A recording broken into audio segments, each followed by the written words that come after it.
Professor C Ravindranath 8 minute.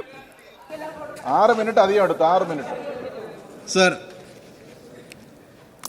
നമ്മൾ കേരളത്തിൻ്റെ ഒരു വർഷത്തേക്കുള്ള ബഡ്ജറ്റിനെ കുറിച്ചാണ് ചർച്ച ചെയ്യുന്നത്. ഈ ബഡ്ജറ്റിനെ കുറിച്ചുള്ള ചർച്ചയിൽ ബഡ്ജറ്റിൻ്റെ അടിസ്ഥാന നയത്തെക്കുറിച്ചാണ് ആഴത്തിൽ ചർച്ച ചെയ്യേണ്ടത് എന്ന് ഞാൻ കരുതുകയാണ്. ഈ ബഡ്ജറ്റ് യഥാർത്ഥത്തിൽ നവലിബറൽ നയത്തിൽ ഊന്നി നിന്ന ബഡ്ജറ്റാണ്. ന്യൂ ലിബറൽ പോളിസി ഈ ബഡ്ജറ്റിലൂടെ വളരെ കൃത്യമായിട്ട് കേരളത്തിൽ നടപ്പിലാക്കാൻ പോവുകയാണ്. അതിൻ്റെ അപകടമാണ് നമ്മളെല്ലാം തിരിച്ചറിയേണ്ടത്. കഴിഞ്ഞ 10 വർഷക്കാലം ഇടതുപക്ഷ ജനാധിപത്യ മുന്നണി കേരളം ഭരിച്ചതിൽ ഏറ്റവും പ്രധാനപ്പെട്ട നേട്ടം എന്താണ് എന്ന് ചോദിച്ചാൽ അത് 10 വർഷക്കാലം നവലിബറൽ നയത്തെ ചെറുത്തുകൊണ്ട്, ഫിനാൻസ് ക്യാപിറ്റലിൻ്റെ തേരോട്ടത്തെ ചെറുത്തുകൊണ്ട് കേരളത്തെ മതനിരപേക്ഷരുടെ പക്ഷത്ത് നിർത്തി നിലനിർത്തി എന്നുള്ളതാണ്. യഥാർത്ഥത്തിൽ ലോകം മുഴുവൻ അത് മാതൃകയാണ്. കാരണം ലോകത്ത് മുഴുവൻ നവലിബറൽ നയം തകർന്ന് കിടക്കുകയാണ്. അങ്ങനെ നിൽക്കുന്ന ഒരു സമയത്ത് ഒരുപക്ഷെ വളരെ അപൂർവം പ്രദേശത്തിൽ മാത്രമേ നവലിബറൽ നയത്തെയും ഫിനാൻസ് ക്യാപിറ്റലിൻ്റെ തേരോട്ടത്തെയും തടയുവാനുള്ള ശ്രമം നടന്നിട്ടുണ്ടാവുള്ളൂ. ആ ശ്രമം നടന്നത് കേരളത്തിലാണ്. അതെങ്ങനെ എന്നൊന്നും ഞാൻ വിശദീകരിക്കാൻ ശ്രമിക്കുന്നില്ല. പക്ഷേ കേരളം തിരിച്ചറിയണം, നവലിബറൽ നയത്തെ തടഞ്ഞു നിർത്തുവാൻ കഴിഞ്ഞ 10 വർഷക്കാലം ഇടതുപക്ഷ ജനാധിപത്യ മുന്നണി സർക്കാർ ശ്രമിച്ചു എന്നുള്ളത് തന്നെയാണ്. അത് വാസ്തവത്തിൽ നമ്മുടെ രാജ്യത്തിന് മാത്രമല്ല ലോകത്തിന് മുഴുവൻ മാതൃകയാണ്. ഇവിടെ ഇതാ ഒരു ക്വാണ്ടം ചേഞ്ച് ഉണ്ടാകുന്നു പ്രിയമുള്ളവരെ. അത് നവലിബറൽ നയത്തിലേക്ക് കേരളം വരുന്നു എന്നുള്ളതാണ്. ഈ ബഡ്ജറ്റിൻ്റെ അടിത്തറ നവലിബറൽ നയമാണ്. ആ നയം കേരളത്തെ കേരളം അല്ലാതാക്കും എന്ന കാര്യത്തിൽ ഒരു സംശയവും നിങ്ങൾക്ക് ആർക്കും വേണ്ട. അതിൻ്റെ ഉദാഹരണങ്ങൾ ഞാൻ പറഞ്ഞുതരാം. ഈ നവലിബറൽ നയത്തിൽ ഊന്നിയ ഈ ബഡ്ജറ്റ് കേരളത്തെ കേരളമല്ലാതാക്കാൻ പോവുകയാണ്.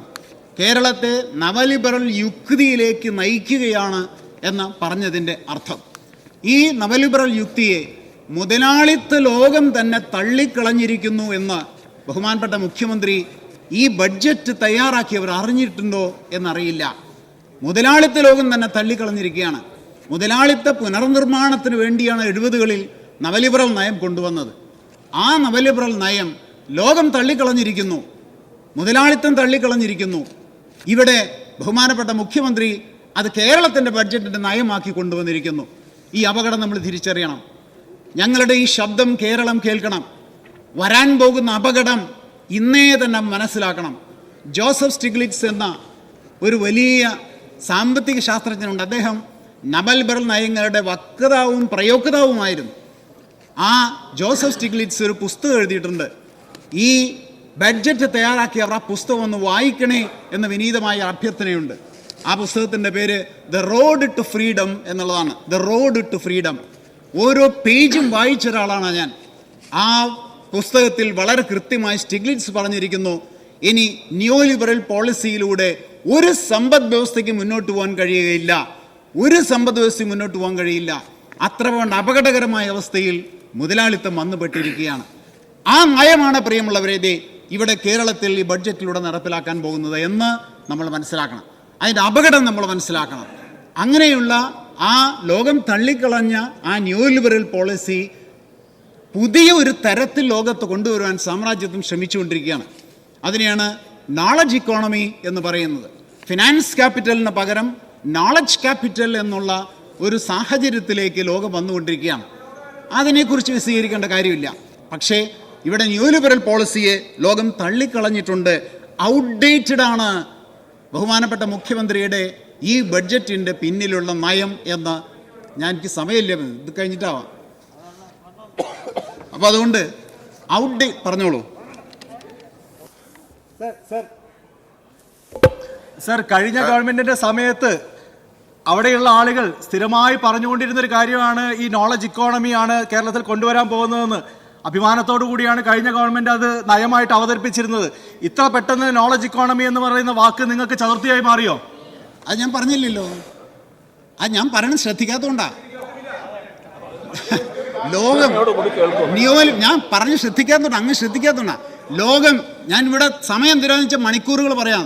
ലോകത്തെ ഞാൻ പറഞ്ഞേക്കൂ, ലോകത്തെ ന്യൂലിബറൽ പോളിസി തകർന്നു കിടക്കുമ്പോൾ, മുതലാളിത്തത്തിന് അതുമായി മുന്നോട്ട് പോകാൻ പറ്റാതെ വരുമ്പോൾ അവർ പുതിയൊരു ലോകത്തെക്കുറിച്ച് ആലോചിക്കുന്നു.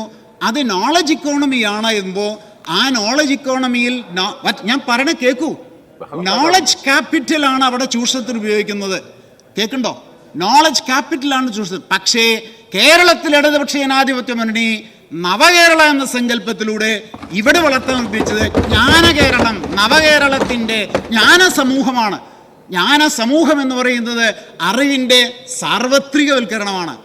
നോളജ് ക്യാപിറ്റൽ എന്ന് പറയുന്നത് അറിവിൻ്റെ കേന്ദ്രീകരണമാണ്, കുത്തകവൽക്കരണമാണ്. അങ്ങേക്ക് മനസ്സിലായിട്ടോ ഞാൻ പറഞ്ഞത്? ഇത് മനസ്സിലായി? അതാണ് വിഷയം, അതാണ് അവിടെയാണ് ഇത് വ്യത്യാസം. ഇടതുപക്ഷ ജനാധിപത്യം വേണ്ടി എന്താണ് അവിടെ ചെയ്തിരുന്നത് എന്നിന്നും പറയുന്നില്ല. ഒന്ന് രണ്ട് കാര്യങ്ങളൊക്കെ ശ്രീ മാത്യു കുളനാടൻ പറഞ്ഞതൊക്കെ നമ്മൾ കേട്ടു. അത് വിട്ട് അതിനപ്പുറത്ത് ഞാൻ പറഞ്ഞു കേൾക്കൂ കുറച്ചു നേരെങ്കിലും. കേരളത്തിലെ ഈ നയം ഉണ്ടാക്കാൻ പോകുന്ന പ്രശ്നങ്ങൾ ഞങ്ങൾ ആദ്യമായിട്ട് ഇവിടെ സംസാരിക്കപ്പെട്ടതിനെ കുറിച്ച് ഇനി കുറച്ച് വർഷങ്ങൾ കൂടി നിങ്ങൾ ഈ നയമായി മുന്നോട്ട് പോകാൻ പോകുന്നുണ്ട്. കേരളം എവിടെ എത്തും എന്ന് ഇപ്പോഴേ എഴുതി വെച്ചോളൂ. അതിൻ്റെ സൂചനകളാണ് ഞാനീ പറയുന്നത്. അതുകൊണ്ട് നോളജ് ഇക്കോണമിയിലേക്ക് പോയി നോളജ് ക്യാപിറ്റലിലേക്ക് പോകുന്ന സമയത്താണ് ഇവിടെ നിയോലിബറൽ പോളിസി വീണ്ടും നടപ്പിലാക്കുന്നത് എന്ന് മനസ്സിലാവും. സർ ഒരു കാര്യം കൂടി ശ്രദ്ധിക്കുക. നമ്മുടെ രാജ്യത്ത് ഈ നയം നടപ്പിലാക്കിയത് ആരാ? സമയമില്ല സർ, ഞാൻ വഴങ്ങുന്നില്ല. നമ്മുടെ രാജ്യത്ത് ഞാൻ പറയേക്കൂ, നമ്മുടെ രാജ്യത്ത് ഈ നയം നടപ്പിലാക്കിയത് ആരാണ്? ഇന്ത്യൻ നാഷണൽ കോൺഗ്രസ് ആണ്. 1991 ഇന്ത്യയിൽ ന്യൂലിബറൽ പോളിസി നടപ്പിലാക്കിയ ഇന്ത്യൻ നാഷണൽ കോൺഗ്രസ് ആണ്. അന്ന് മുതൽ കോൺഗ്രസിന്റെ ഗ്രാഫ് എങ്ങോട്ടാണെന്ന് ഒന്ന് പ്രിയപ്പെട്ട കോൺഗ്രസ്സുകാർ പറയൂ. ഗ്രാഫ് കീഴോട്ടാ. അന്ന് മുതൽ BJPയുടെ ഗ്രാഫ് മുകളോട്ടാ. PM ശ്രീ ഒപ്പിടാനുള്ള അവസരം ഉണ്ടാക്കിയതും PM ശ്രീ എന്ന ആശയം തന്നെ ഈ നാട്ടിൽ ഉണ്ടാക്കാനുള്ള ശ്രമം നടത്തിയതും 91 നവലിബറൽ സാമ്പത്തിക നയങ്ങൾ രാജ്യത്ത് തുടങ്ങിയതാണ് എന്ന് മനസ്സിലാക്കണം നിങ്ങൾ. നവലിബറൽ സാമ്പത്തിക നയങ്ങൾ ഫാസിസത്തെ വളർത്തും എന്ന് സമയമുണ്ടെങ്കിൽ ഞാൻ പറഞ്ഞുതരാം. ആ ന്യൂലിബറൽ പോളിസി ഇന്ത്യയിൽ നടപ്പിലാക്കി അന്ന് മുതൽ BJPയുടെ ഗ്രാഫ് മുകളിലോട്ടാ.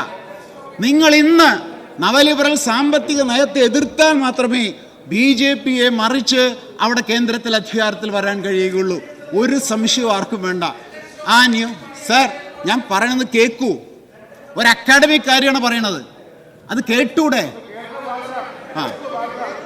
അപ്പോൾ അതുകൊണ്ട് സർ ഈ ന്യൂലിബറൽ പോളിസി അത് കേവലം ഒരു സാമ്പത്തിക പരിഷ്കാരം മാത്രമല്ല, അത് മുതലാളിത്ത പുനർനിർമ്മാണമാണ്. കെയ്ൻസും ആഡം സ്മിത്തും വിഭാവനം ചെയ്ത മുതലാളിത്തത്തിൽ നിന്ന് വ്യത്യസ്തമായ ഒരു മുതലാളിത്ത തലം വളർത്തിയെടുക്കാൻ ശ്രമിക്കുമ്പോൾ ശ്രദ്ധിക്കണേ, അതിൻ്റെ ഉള്ളിൽ ഫാസിസ്റ്റ് ചിന്തയുണ്ട്. മുതലാളിത്ത പുനർനിർമ്മാണം എന്ന ന്യൂലിബറൽ പോളിസിയുടെ ഉള്ളിൽ ഒരു ഫാസിസ്റ്റ് ചിന്തയുണ്ടെന്ന് തിരിച്ചറിയൂ. ആ നയം ഇന്ത്യയിൽ നടപ്പിലാക്കിയത് കോൺഗ്രസ് ആണ്. ഇതാരാ പറഞ്ഞത്? ഇപ്പോ സി രവീന്ദ്രനാഥനല്ല, പറഞ്ഞ ഒരാളുണ്ട്. അത് യാനിസ് വാറൂഫാക്കിസ് എന്ന് പറയുന്ന ആള് ഒരു പുസ്തകം എഴുതി. ആ പുസ്തകത്തിന്റെ തലക്കെട്ടൊന്ന് കേൾക്കണം. അതിന്റെ തലക്കെട്ട് എന്താണോ? Techno feudalism what killed capitalism. നമ്മൾ തിരിച്ചല്ലേ കേട്ടേക്കണത്? ക്യാപിറ്റലിസം വാട്ട് കിൽഡ് ഫ്യൂഡലിസം അതല്ലേ കേട്ടിരിക്കുന്നത്? ഈ പുസ്തകത്തിന്റെ തലക്കെട്ട് techno feudalism what killed capitalism എന്നുള്ളതാണ്. ക്യാപിറ്റലിസത്തെ തകർത്തുകൊണ്ട് ഫാസിസം കടന്നു വരികയാണ്. ഇത് ലോകത്തിന്റെ ഇന്നത്തെ ഏറ്റവും വലിയ പ്രശ്നമാണ്. ക്യാപിറ്റലിസത്തെ തകർത്തുകൊണ്ട് ഫ്യൂഡൽ അംശമുള്ള ഫാസിസം കടന്നു വരികയാണ്. അത് ഇന്ത്യയിൽ വർഗീയത വളരാനുള്ള കാരണം, ഫാസിസം വളരാനുള്ള കാരണം അതിൻ്റെ പിന്നിൽ നയമാണ്. ഇത് കേരളവും ഭയപ്പെടണം. കേരളത്തിൻ്റെ മതനിരപേക്ഷ സംസ്കാരം, കേരളത്തിൻ്റെ നവോത്ഥാന പാരമ്പര്യം ഇതെല്ലാം തകർത്ത് തരിപ്പണമാക്കുന്നതാണ് ന്യൂലിബറൽ പോളിസി എന്ന് ലോക ചരിത്രം നമ്മളെ പഠിപ്പിക്കുന്നു. ലോക ചരിത്രം. അതിനാണ് ഈ പുസ്തകം. ഞാൻ പറഞ്ഞ പുസ്തകം ഒന്ന് വായിക്കണേ, ഒരു തവണയെങ്കിലും ഒന്ന് വായിക്കൂ. ആ പുസ്തകത്തിന്റെ പേരാണ് ടെക്നോ ഫ്യൂഡലിസം വാട്ട് കിൽഡ്. ഇല്ല സാർ, ഒരു മിനിറ്റ്. 6 പോയിന്റ് മാത്രം പറഞ്ഞു നിർത്താം. ഇനിയില്ല 6 പോയിന്റ്. ഈ ബഡ്ജറ്റിന്റെ മൂല്യബോധവും തിക്തഫലങ്ങളും ഞാൻ പറയാം. ന്യൂ ലിബറൽ പോളിസിയാണ് എന്നുള്ളത്. ഒന്ന്, അപകടകരമായ സ്വകാര്യവൽക്കരണം കേട്ടിട്ടുണ്ടാവും. തോമസ് പിക്കറ്റിയുടെ പഠനങ്ങളെല്ലാം സൂചിപ്പിക്കുന്നത് ലോകത്ത് സ്വകാര്യവൽക്കരണത്തിലൂടെ ദാരിദ്ര്യം പരിഹരിക്കപ്പെട്ടിട്ടില്ല എന്നുള്ളതാണ്. പുസ്തകത്തിന്റെ പേജും ഒക്കെ ഞാൻ വേണമെങ്കിൽ പറഞ്ഞുതരാം.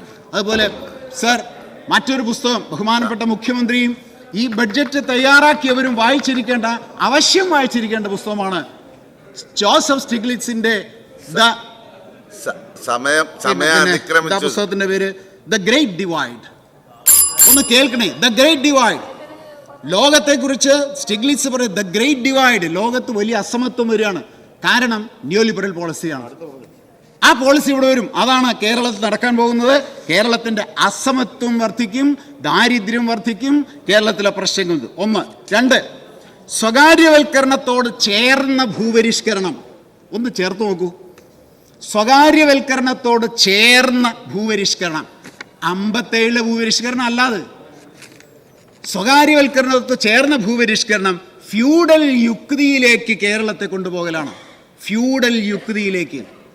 ഫ്യൂഡൽ യുക്തിയിൽ നിന്ന് നവോത്ഥാനത്തിലൂടെ കടന്നു വന്ന കേരളം ന്യൂ ലിബറൽ പോളിസിയിലൂടെ സ്വകാര്യവൽക്കരണ അജണ്ടയിൽ ഭൂപരിഷ്കരണം നടത്തുമ്പോൾ അത് ഫ്യൂഡൽ യുക്തിയിലേക്കുള്ള തിരിച്ചുപോക്കാണ്. പഠിച്ചോളൂ, മനസ്സിലാവും. മൂന്നാമത്തെ കിഫ്ബി ഒഴിവാക്കൽ. സർ, കിഫ്ബി ഒഴിവാക്കാതെ ഫിനാൻസ് ക്യാപിറ്റലിനെ പ്രതിരോധിക്കാൻ കഴിയാതെ വരും. നിങ്ങൾ കിഫ്ബി ഒഴിവാക്കിയാൽ, എഴുതി വെച്ചോളൂ, കിഫ്ബി ഒഴിവാക്കിയാൽ ഫിനാൻസ് ക്യാപിറ്റലിലെ പ്രളയമാണ് ഇവിടെ നടക്കാൻ പോകുന്നത്. ഫിനാൻസ് ക്യാപിറ്റലിലെ പ്രളയം. അവിടെ സംഭവിക്കാൻ പോകുന്നത് കേരളത്തിന്റെ ഉൽപാദന മേഖല തകരും, തൊഴിൽ നഷ്ടം സംഭവിക്കും, ഊഹക്കച്ചവടം വളരും, മദ്യം, മയക്കുമരുന്ന്, പരിസ്ഥിതി തകർച്ച അതൊക്കെ ഉണ്ടാവും. അടുത്ത ക്ഷേമ പ്രവർത്തനങ്ങളിൽ നിന്നും പിൻവലിയും, ദാരിദ്ര്യം വർദ്ധിക്കും. ഒരു 2 പോയിന്റ് കൂടി പ്രധാനപ്പെട്ട. ഒന്ന്, നവലിബറൽ യുക്തിയുടെ വ്യാപനം തീർക്കുന്ന സാംസ്കാരിക അന്തരീക്ഷത്തിൽ വർഗീയതയും ഫാസിസവും വളരും. നവലിബറൽ നയം തീർക്കുന്ന സാംസ്കാരിക അന്തരീക്ഷത്തിൽ വർഗീയതയും ഫാസിസവും വളരും. അതുകൊണ്ടാണ് നവലിബറൽ നയം നടപ്പിലാക്കിയ ശേഷം ഇന്ത്യയിൽ BJP വളർന്നത്. ഇത് കേരളത്തിനും ബാധകമാണ്. എല്ലാവരും മനസ്സിലാക്കിക്കോളൂ. ഇപ്പോൾ ഈ പോളിസിയിലെ ഏതെങ്കിലും ചില ഒരു കൊച്ചു പ്രോജക്റ്റിനെ കുറിച്ചല്ല, അതിന്റെ അടിസ്ഥാന പോളിസിയിൽ ഈ സാംസ്കാരിക പ്രശ്നമുണ്ട്. അതുകൊണ്ട് വർഗീയത, മതനിരപേക്ഷ കേരളം എന്നത് മാറി വർഗീയത വളരുന്ന ഒരു കേരളമായിട്ട്. അവസാനം, കേന്ദ്ര നയം ഇത് തന്നെയാ. നിങ്ങളുടെ നയം അത് തന്നെയാ. അതുകൊണ്ട് എന്റെ കേന്ദ്ര നയത്തോട് യാതൊരു എതിർപ്പില്ല. ഏതെങ്കിലും കേന്ദ്ര നയത്തോടെ എതിർത്തി ബഡ്ജറ്റിൽ എന്തെങ്കിലും സംസാരിച്ചുകൊണ്ട് ആരെങ്കിലും വേണ്ടിയിട്ടില്ല. കേന്ദ്രനകത്ത് എതിരില്ല. അതുകൊണ്ട് കേന്ദ്രത്തിനും എതിരില്ല. വിളിക്കേണ്ടി വരും. അതുകൊണ്ട് ഈ ബഡ്ജറ്റ് വളരെ ഗുരുതരമായ പ്രത്യാഘാതങ്ങൾ ഉണ്ടാക്കും. ഒറ്റ കാരണം, ന്യൂ ലിബറൽ പോളിസിയാണ്. ആ പോളിസിയിൽ നിന്നും മാറണം. 10 വർഷം ഇടതുപക്ഷ ജനാധിപത്യ മുന്നണി ചെറുത്തു നിന്നതുപോലെ ഫിനാൻസ് ക്യാപിറ്റലിലെ തേരോട്ടത്തെ ചെറുക്കണം എന്ന് മാത്രം അഭ്യർത്ഥിച്ചുകൊണ്ട് ഒരിക്കൽ കൂടി ഇതിനോട് വിയോജിപ്പുണ്ട്.